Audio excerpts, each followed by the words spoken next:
تفہیم القرآن، روزانہ ایک رکوع، ترجمہ و تفسیر کے ساتھ قرآن کو سمجھیں۔ سبسکرائب کریں اور جڑے رہیں۔ وقال الذين كفروا لرسلهم لنخرجنكم من أرضنا أو لتعودن في ملتنا فأوحى إليهم ربهم لنهلكن الظالمين۔ آخر کار منکرین نے اپنے رسولوں سے کہہ دیا کہ یا تو تمہیں ہماری ملت میں واپس آنا ہوگا ورنہ ہم تمہیں اپنے ملک سے نکال دیں گے۔ تب ان کے رب نے ان پر وحی بھیجی کہ ہم ان ظالموں کو ہلاک کر دیں گے، ہماری ملت میں واپس آنا ہوگا۔ اس کا یہ مطلب نہیں ہے کہ انبیاء علیہ السلام منصب نبوت پر سرفراز ہونے سے پہلے اپنی گمراہ قوموں کی ملت میں شامل ہوا کرتے تھے، بلکہ اس کے معنی یہ ہے کہ نبوت سے پہلے چونکہ وہ ایک طرح کی خاموش زندگی بسر کرتے تھے، کسی دین کی تبلیغ اور کسی رائج الوقت دین کی تردید نہیں کرتے تھے، اس لیے ان کی قوم یہ سمجھتی تھی کہ وہ ہماری ہی ملت میں ہیں، اور نبوت کا کام شروع کر دینے کے بعد ان پر یہ الزام لگایا جاتا تھا کہ وہ ملت آبائی سے نکل گئے ہیں، حالانکہ وہ نبوت سے پہلے بھی کبھی مشرکین کی ملت میں شامل نہ ہوئے تھے کہ اس سے خروج کا الزام ان پر لگ سکتا۔ وَلَنُسْكِنَنَّكُمُ الْأَرْضَ مِنْ بَعْدِهِمْ ذَلِكَ لِمَنْ خَافَ مَقَامِي وَخَافَ وَعِيدِ۔ اور ان کے بعد تمہیں زمین میں آباد کریں گے، یہ انعام ہے اس کا جو میرے حضور جواب دہی کا خوف رکھتا ہو اور میری وعید سے ڈرتا ہو۔ زمین میں آباد کریں گے یعنی گھبراؤ نہیں، یہ کہتے ہیں کہ تم اس ملک میں نہیں رہ سکتے، مگر ہم کہتے ہیں کہ اب یہ اس سرزمین میں نہ رہنے پائیں گے، اب تو جو تمہیں مانے گا وہی یہاں رہے گا۔ وَاسْتَفْتَحُوا وَخَابَ كُلُّ جَبَّارٍ عَنِيدٍ۔ انہوں نے فیصلہ چاہا تھا تو یوں ان کا فیصلہ ہوا اور ہر جبار دشمن حق نے منہ کی کھائی۔ ملحوظ خاطر رہے کہ یہاں اس تاریخی بیان کے پیرائے میں دراصل کفار مکہ کو ان باتوں کا جواب دیا جا رہا ہے جو وہ نبی صلی اللہ علیہ وسلم سے کیا کرتے تھے۔ ذکر بظاہر پچھلے انبیاء اور ان کی قوموں کے واقعات کا ہے، مگر چسپاں ہو رہا ہے وہ ان حالات پر جو اس سورہ کے زمانے نزول میں پیش آ رہے تھے۔ اس مقام پر کفار مکہ کو بلکہ مشرکین عرب کو گویا صاف صاف متنبع کر دیا گیا کہ تمہارا مستقبل اب اس رویے پر منحصر ہے جو دعوت محمدیہ صلی اللہ علیہ وسلم کے مقابلے میں تم اختیار کرو گے۔ اگر اسے قبول کر لو گے تو عرب کی سرزمین میں رہ سکو گے، اور اگر اسے رد کر دو گے تو یہاں سے تمہارا نام و نشان تک مٹا دیا جائے گا۔ چنانچہ اس بات کو تاریخی واقعات نے ایک ثابت شدہ حقیقت بنا دیا۔ اس پیشین گوئی پر پورے 15 برس بھی نہ گزرے تھے کہ سرزمین عرب میں ایک مشرک بھی باقی نہ رہا۔ من ورائه جہنم ویسقى من ماء صدید يتجرعه ولا يكاد يسيغه ويأتيه الموت من كل مكان وما هو بميت ومن ورائه عذاب غلیظ۔ پھر اس کے بعد آگے اس کے لیے جہنم ہے، وہاں اسے کچ لہو کا سا پانی پینے کو دیا جائے گا جسے وہ زبردستی حلق میں اتارنے کی کوشش کرے گا اور مشکل ہی سے اتار سکے گا۔ موت ہر طرف سے اس پر چھائی رہے گی مگر وہ مرنے نہ پائے گا، اور آگے ایک سخت عذاب اس کی جان کا لاگو رہے گا۔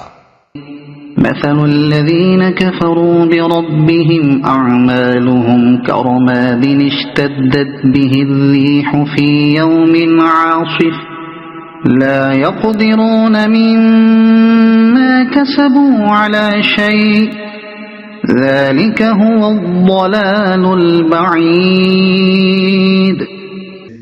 جن لوگوں نے اپنے رب سے کفر کیا ہے ان کے اعمال کی مثال اس راکھ کی سی ہے جسے ایک طوفانی دن کی آندھی نے اڑا دیا ہو، وہ اپنے کیے کا کچھ بھی پھل نہ پا سکیں گے، یہی پرلے درجے کی گمگشتگی ہے۔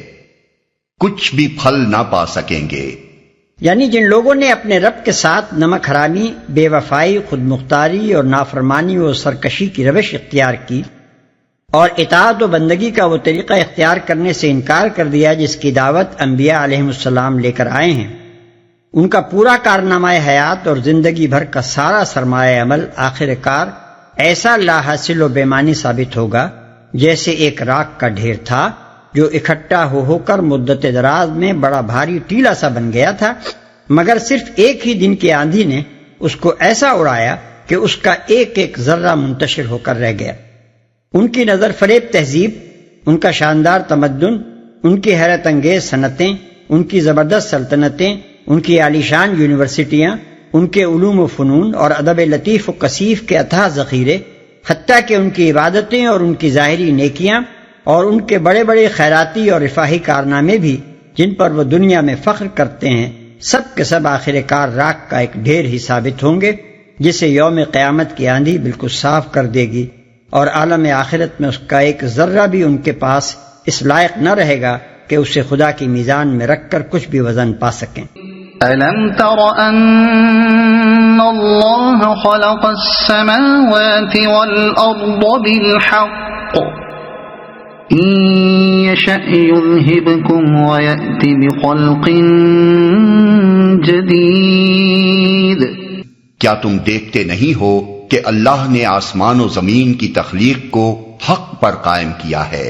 وہ چاہے تو تم لوگوں کو لے جائے اور ایک نئی خلقت تمہاری جگہ لے آئے۔ آسمان و زمین کی تخلیق کو حق پر قائم کیا ہے۔ یہ دلیل ہے اس دعوے کی جو اوپر کیا گیا تھا۔ مطلب یہ ہے کہ اس بات کو سن کر تمہیں تعجب کیوں ہوتا ہے؟ کیا تم دیکھتے نہیں ہو کہ یہ زمین و آسمان کا عظیم الشان کارخانہ تخلیق حق پر قائم ہوا ہے، نہ کہ باطل پر؟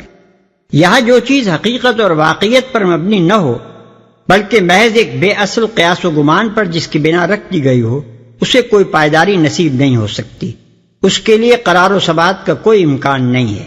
اس کے اعتماد پر کام کرنے والا کبھی اپنے اعتماد میں کامیاب نہیں ہو سکتا۔ جو شخص پانی پر نقش بنائے اور ریت پر قصر تعمیر کرے، وہ اگر یہ امید رکھتا ہے کہ اس کا نقش باقی رہے گا اور اس کا قصر کھڑا رہے گا تو اس کی یہ امید کبھی پوری نہیں ہو سکتی، کیونکہ پانی کی یہ حقیقت نہیں ہے کہ وہ نقش قبول کرے، اور ریت کی یہ حقیقت نہیں ہے کہ وہ عمارتوں کے لیے مضبوط بنیاد بن سکے۔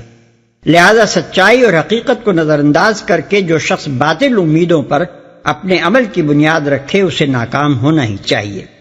یہ بات اگر تمہاری سمجھ میں آتی ہے تو پھر یہ سن کر تمہیں حیرت کس لیے ہوتی ہے کہ خدا کی اس کائنات میں جو شخص اپنے آپ کو خدا کی بندگی و اطاعت سے آزاد فرض کر کے کام کرے گا، یا خدا کے سوا کسی اور کی خدائی مان کر جس کی فی الواقع خدائی نہیں ہے زندگی بسر کرے گا، اس کا پورا کارنامہ زندگی ضائع ہو جائے گا۔ جب واقعہ یہ نہیں ہے کہ انسان یہاں خود مختار ہو یا خدا کے سوا کسی اور کا بندہ ہو، تو اس جھوٹ پر، اس خلاف واقعہ مفروضے پر اپنے پورے نظام فکر و عمل کی بنیاد رکھنے والا انسان تمہاری رائے میں پانی پر نقش کھینچنے والے احمق کا انجام نہ دیکھے گا تو اس کے لیے اور کس انجام کی تم توقع رکھتے ہو؟ وَمَا ذَلِكَ عَلَى اللَّهِ بِعَزِيزٍ۔ ایسا کرنا اس پر کچھ بھی دشوار نہیں ہے۔ دعوے پر دلیل پیش کرنے کے بعد فوراً ہی یہ فقرہ نصیحت کے طور پر ارشاد فرمایا گیا ہے، اور ساتھ ساتھ اس میں ایک شبے کا ازالہ بھی ہے جو اوپر کی دو ٹوک بات سن کر آدمی کے دل میں پیدا ہو سکتا ہے۔ ایک شخص پوچھ سکتا ہے کہ اگر بات وہی ہے جو ان آیتوں میں فرمائی گئی ہے تو یہاں ہر باطل پرست اور غلط کار آدمی فنا کیوں نہیں ہو جاتا؟ اس کا جواب یہ ہے کہ نادان، کیا تو سمجھتا ہے کہ اسے فنا کر دینا اللہ کے لیے کوئی دشوار ہے، یا اللہ سے اس کا کوئی رشتہ ہے کہ اس کی شرارتوں کے باوجود اللہ نے محض اقربا پروری کی بنا پر اسے مجبوراً چھوٹ دے رکھی ہو؟ اگر یہ بات نہیں ہے اور تو خود جانتا ہے کہ نہیں ہے تو پھر تجھے سمجھنا چاہیے کہ ایک باطل پرست اور غلط کار قوم ہر وقت اس خطرے میں مبتلا ہے کہ اسے ہٹا دیا جائے اور کسی دوسری قوم کو اس کی جگہ کام کرنے کا موقع دے دیا جائے۔ اس خطرے کے عملاً رونما ہونے میں اگر دیر لگ رہی ہے تو اس غلط فہمی کے نشے میں مست نہ ہو جا کہ خطرہ سرے سے موجود ہی نہیں ہے۔ مہلت کے ایک ایک لمحے کو غنیمت جان اور اپنے باطل نظام فکر و عمل کی ناپائیداری کو محسوس کر کے اسے جلدی سے جلدی پائیدار بنیادوں پر قائم کر لے۔ وبرزوا لله جميعا فقال الضعفاء للذين استكبروا إنا كنا